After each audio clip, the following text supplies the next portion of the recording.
listening to Larry Fedoruk on News Talk 610 CKTB. At the end of last week, there was a report by Canada's Public Health Agency about the dangers surrounding bouncy castles and other inflatables. Really, the survey talked about inflatable attraction injuries and how they have gone up over the years. We have been in contact with them. The lead author of the report said he would come on and then said maybe I'll come on later. And just so we are waiting on them for them actually for an official response. In the meantime, Nancy Schappert is owner of Niagara Inflatables and Games on Elm Street in St. Catharines and joins us now. Hello, Nancy.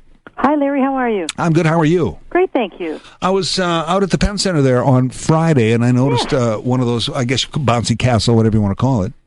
Absolutely, that was ours. It was yours. Okay, because I looked at that and I went, oh, see, now that's the way to do it. Great. Well, thank you. And I like the fact that it was closed, so you couldn't be ejected from it if you bounced incorrectly. Absolutely. They talk about that in the survey. We don't have any bouncers like that. And it was supervised, and there weren't too many kids in at once. And I went, you see, I think those three things alone add to the safety of a bouncy castle. Yeah, definitely proper supervision is probably the main reason. If there are any incidents, it would be lack of proper supervision. And you're right, it's limiting the number of kids. It's making sure you're watching the kids the whole time, making sure that they are behaving properly in the unit. So yeah, there's certainly guidelines that our operators follow to make sure that things do run safely. Now, did you see the report, or at least the gist of the report? Yeah, no, I had a chance to look over the report this weekend. Mm-hmm.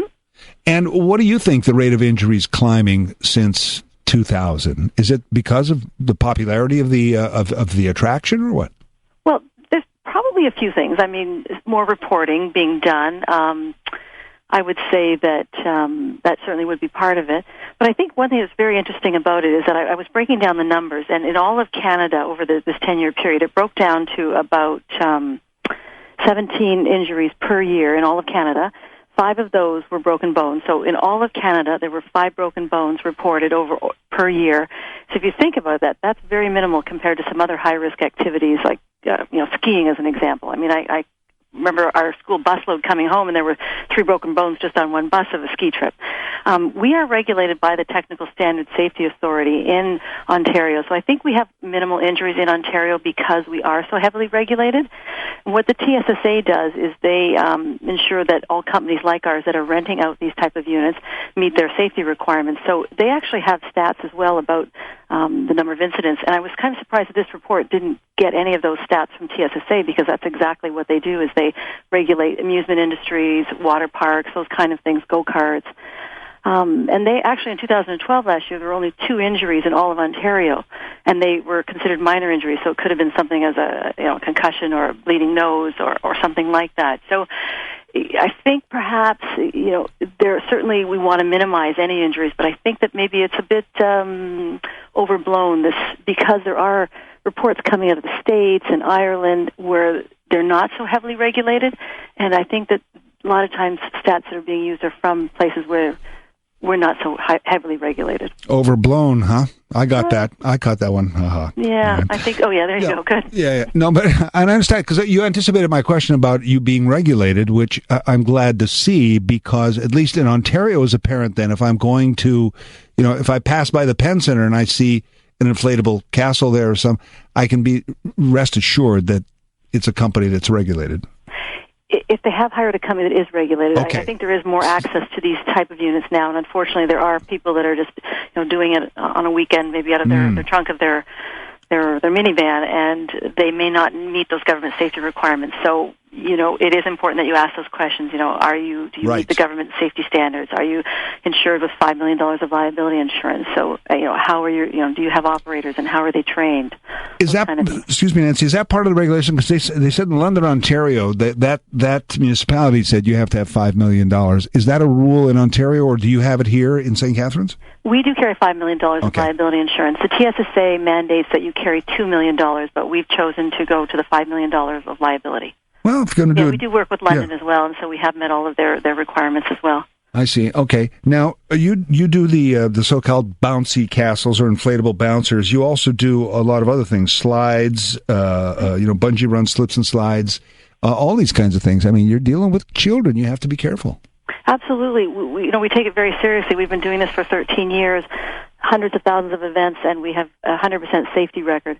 We spend a lot of time pre-season training our staff. We have to have a licensed mechanic on staff. We have 3 of them on staff, and they go through a number of hours of experience.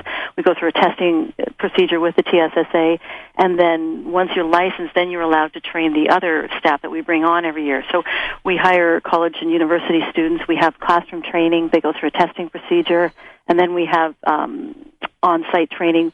We have a training day where we have all of our units inspected by the TSSA, and that's the training day we bring our staff in, the new staff, and they work with our seasoned staff and our licensed mechanics with the TSSA during inspection day, and then they do job shadowing after that on the truck. So it's always an experienced guy with a fairly new crew member. Well, that makes me feel a lot better because, I mean, you don't want your kids to not run and jump. You mentioned other activities, things we used to get hurt as when we were kids, tree climbing, playing hockey, for gosh sakes, Absolutely. There is one school board in southwestern Ontario that has decided to not use inflatables, and it's kind of interesting because they have what they call a high-risk list of activities, and on that is inflatables, but there's also things on there like mountain biking and horseback riding and skiing and all these things that we did growing up, and I just think, my goodness, you're choosing to bubble wrap these kids. I mean, and what their insurance company actually recommends is that if you are going to be doing these high-risk activities at school, that you manage them.